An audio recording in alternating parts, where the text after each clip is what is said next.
guys, what makes these LS motors breathe so well? They make that much power because they're moving that much air. Well, how do they do it? Cylinder heads is one of the primary things to make these things breathe so well. These things are so well designed, they're super lightweight. You can pick them up with 1 or 2 fingers even. They have what we talked about earlier, the small beehive springs to control that inertia mass going back and forth to give you better valve control. And then also there's so many, this is what I was talking about with everything being so modular with these things.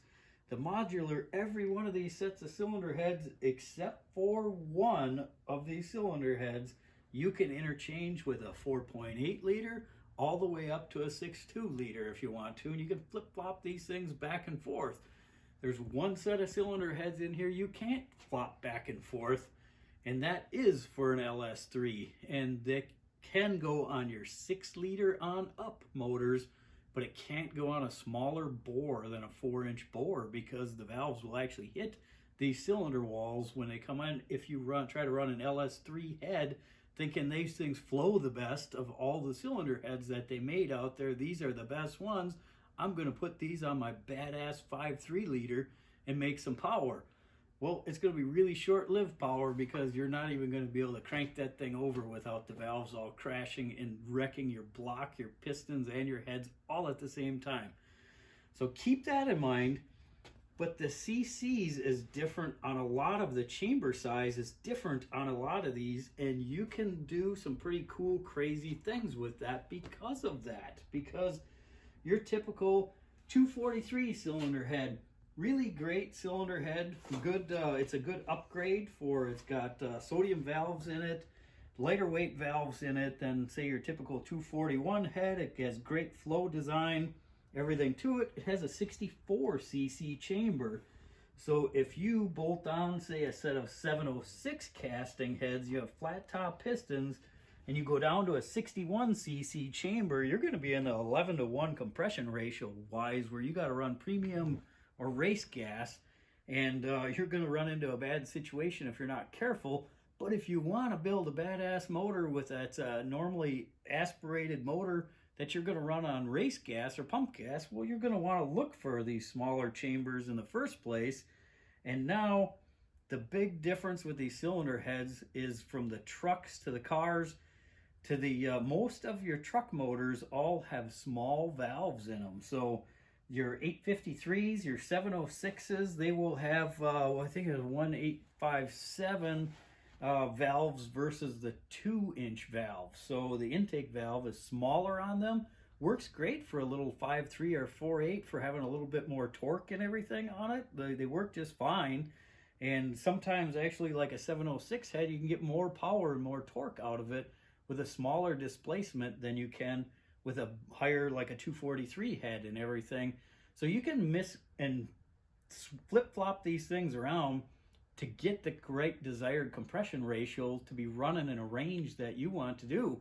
So take, for example, the Bel Air, for example. We had a set of ported 241 heads on it, which I believe have the same 64 cc chamber on them, but we were having turbo lag issues with it because when I built the motor, boost motors were low compression motors. I took a 5.3 liter with dish pistons, and then I put 241 heads on it with a 64 cc chamber on them. And it made it really lazy out of the hole, and it had boost lag that lasted 60 feet, and it was terrible. And Jackson Stevens ended up building me a set of 862 heads that we took that were a smaller valve head, but we put bigger valves in it and then had them CNC cut. And we took this 61 cc chamber and then we milled them down as well. So we probably have, I'm guessing, a ballparkish 58 cc chamber on it. Well, that brought the compression ratio with those dish pistons up to about 10-to-1 now. And it took that laziness and made the turbo spool instantly and everything. So that's what I'm talking about. You can flip-flop these heads around. You can put bigger valves in the smaller valved heads, and you can improve that chamber design to fit your particular application. So let's briefly, that was our brief overview of the cylinder heads and the different ones. I'm just going to show you one quick one. This is the L92 head. This is the one that I was telling you that you cannot flip-flop and put this on a 5.3 or a 5.7 or a 4.8. These have square ports to them. That is going to determine your intake manifold as well. You're going to have a square port intake manifold to go on top of that as well. So these are the exception to all the flopping around all this stuff. These ones, you cannot go with a smaller bore than 4 inches with those. So keep that in mind. But that is the best flowing cylinder head that GM has made to this day for these motors besides the C5R Corvette heads. So keep that in mind. How do they keep flowing? Intake manifolds. We had touched base a little bit on the big ugly intake manifolds that these trucks have. I'm just going to give you a brief overview of how to spot these things and ballpark what variation, what year the motor is and stuff because of this evolution of changes. Your first truck motors and stuff were all drive-by cable. They don't have drive-by wire. It's a small throttle body. It's only a 72 millimeter drive-by cable throttle body. And it's going to be kind of a dead giveaway with that cable on there.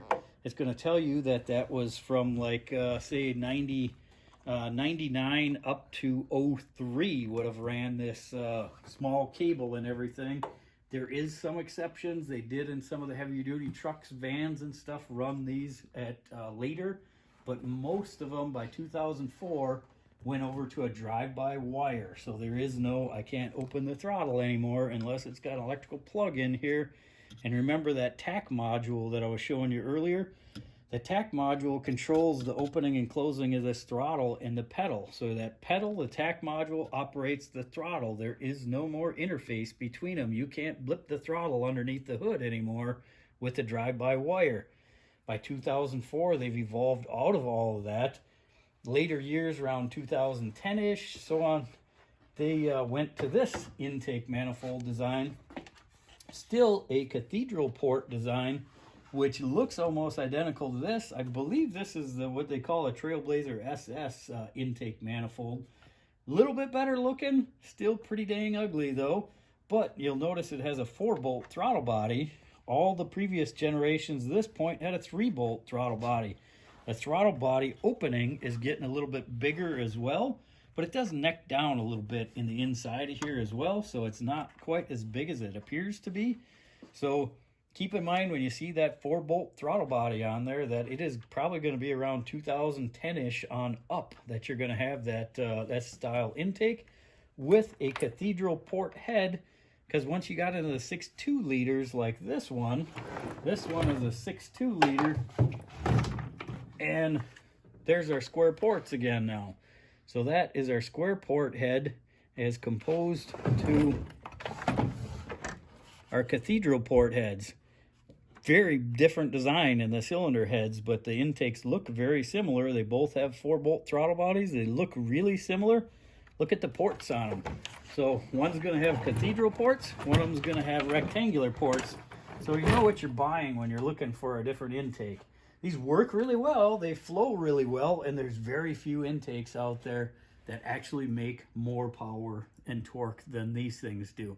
So although they're ugly, they are very functional. And I'm going to get you into another one now. We evolved into is the evolution of the LS1. This would have came on a Camaro, Corvette.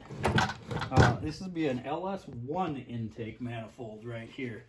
And how I can tell you the difference with an LS1 motor as compared to an LS6 is, one, you'll see right away the non-painted fuel rails will kind of give it away as well, that it's an LS1. They're painted, they're not stainless as the generations afterwards are. You look at the bottom of one of these intake manifolds and you notice the kind of W shape or U shape in the bottom of that intake manifold. That is going to be an LS1 manifold, and you can pick these LS1 manifolds up pretty cheap because everybody wants an LS6 manifold after everybody just figured out that they made really good power, really good torque, better than an LS2 manifold and better than an LS1 manifold, the LS6 would have been on your Z06 Corvettes and stuff. Would have came until later generations. 01 on up, the LS6 manifolds were on any of the LS motors still. Going back to the LS1 intake manifold, you'll notice this big hole right in the top here. That is for the EGR, and that also is kind of a giveaway. They did have these both ways, though. Some of them have them blocked off as well up here, but that's a kind of a giveaway to tell you that you got an LS1 manifold. And there's so many. An LS1 manifold you can pick for about 150 bucks for a manifold for one of those. You're going to pay like 400 bucks for a LS6 manifold because they are so popular, because everybody knows now they make good power. And this is what the bottom of an LS6 manifold looks like. It's got a 76 millimeter throttle body opening, still a 3-bolt design, but it has a flat bottom here. You flip the manifold over, if the bottom is flat, it is an LS6 manifold. Could have came on the Z06 Corvettes and Camaros, everything from all the way from 2000. I don't know what I'm saying anymore. So that's what your LS6 manifold is going to look like on the bottom of there, so you can keep it apart. Now we're going to move forward, keep it moving. LS2. And our LS2 is going to go to a 4-bolt throttle body like that. So we're going to get that bigger throttle body. Now, look at the difference between, this is a LS1 original cable-driven throttle body right here as compared to an LS2, LS3. This is a LS3, actually. The LS2 is a silver blade. This is a gold blade on it. This is a LS3 throttle body. And they are interchangeable, though. You can use them, but I have heard quite a few issues that people are looking for the silver blade ones because of computer codes that it sets off if you don't have a silver blade. Not sure what that's all about, but I have heard of that happening. So keep that in mind. And now, also, the LS6, LS1s all had these injectors. They're tall, big injectors. And actually, a lot of your Fords run these same injectors. A lot of different brands do run these same size injectors. This is called the EV1 connector. It's got 2 pins that go sideways, rectangular connection. And now you compare that with the LS2 injector. The injector body is shorter, it's smaller diameter, and the connector is different, completely different also. You can buy adapters for those, but like you have to modify these rails right here and space those up in order to get an LS1 style injector on there. It still will fit in there, but and then there's adapters for the harnesses as well. But as an LS2 on up, they're all, and all the trucks have these short injectors as well with the EV6 connector on them. So that's how you can kind of tell what you're looking at when the intake manifold looks like this, that it looks like an LS1, but it has stainless rails on it, and it has the shorter injectors.